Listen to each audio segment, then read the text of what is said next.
नमस्कार, मेरा नाम शिवम भारद्वाज है और आप देख रहे हैं ज्ञानी लॉ। आज हम बात करेंगे भारत के सबसे बड़े 5 घोटालों के बारे में। वैसे तो छोटे मोटे घोटाले होना आम बात है, हर विभाग में आपको एक ना एक स्कैम मिल ही जाएगा। आज हम जिन स्कैम के बारे में बात करने वाले हैं वो भारत के सबसे बड़े घोटालों में शामिल हैं और हजारों करोड़ की धनराशि से संबंधित घोटाले हैं। तो चलिए शुरू करते हैं।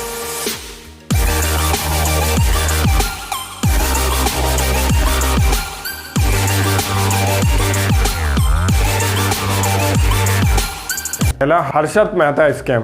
यह शेयर मार्केट से संबंधित है। हर्षद मेहता, जिन्हें शेयर मार्केट का बिग बुल कहा जाता है, उन्होंने बैंकिंग सिस्टम में एक ब्रोकर की तरह कदम रखा और बैंकिंग सिस्टम की कमियों का फायदा उठाकर बैंकों से करोड़ों रुपए लेकर शेयर मार्केट में इन्वेस्ट कर दिए। 1990 में शेयर मार्केट ने हाहाकार मचा दिया। जब इस घोटाले का खुलासा हुआ तो इसकी धनराशि 4000 करोड़ बताई गई। इस घोटाले के ऊपर एक फिल्म भी बन चुकी है जिसका नाम द बिग बुल है। अब बात करते हैं दूसरे घोटाले की, जिसका नाम था सत्यम कंप्यूटर स्कैम। साल 1987 में रामालिंगा राजू ने सत्यम कंप्यूटर्स की स्थापना की। शुरुआत में 20 कर्मचारी कंपनी में काम करते थे। जब कंपनी घोटाले में फंसी तब यह 66 देशों में अपना कारोबार फैला चुके थे और इसमें अब लगभग 53,000 कर्मचारी काम कर रहे थे। 2009 में इस बात का पता चला कि कंपनी में सिर्फ 40,000 कर्मचारी ही काम करते थे, जिनकी संख्या 53,000 बताई गई थी। राजू हर महीने इन 13,000 कर्मचारियों के वेतन के रूप में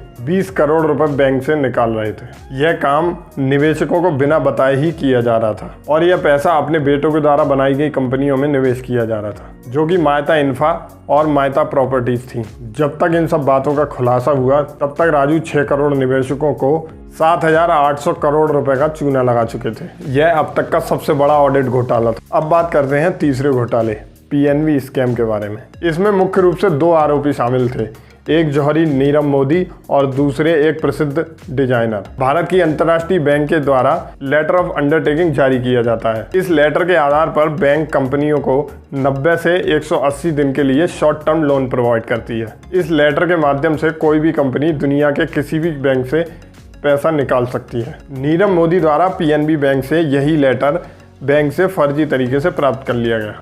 उसके बाद दुनिया के अलग अलग देशों से अलग अलग बैंकों से यह सारा पैसा निकाला गया। बाद में जब इस घोटाले का खुलासा हुआ तो अलग अलग बैंकों से लिए गए पैसे की धनराशि 11,000 करोड़ रुपए थी। अब बात करते हैं चौथे घोटाले, यानी कि एपीजी शिपयार्ड स्कैम।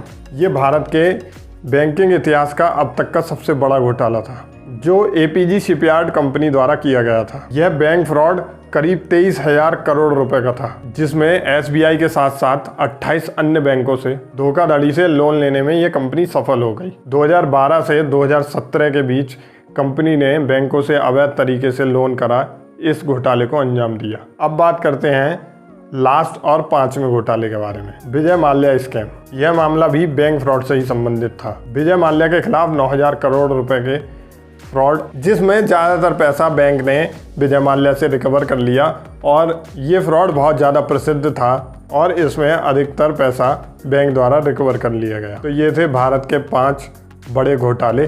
लॉ से संबंधित और इम्पोर्टेंट टॉपिक्स के लिए हमारा चैनल सब्सक्राइब करें। धन्यवाद।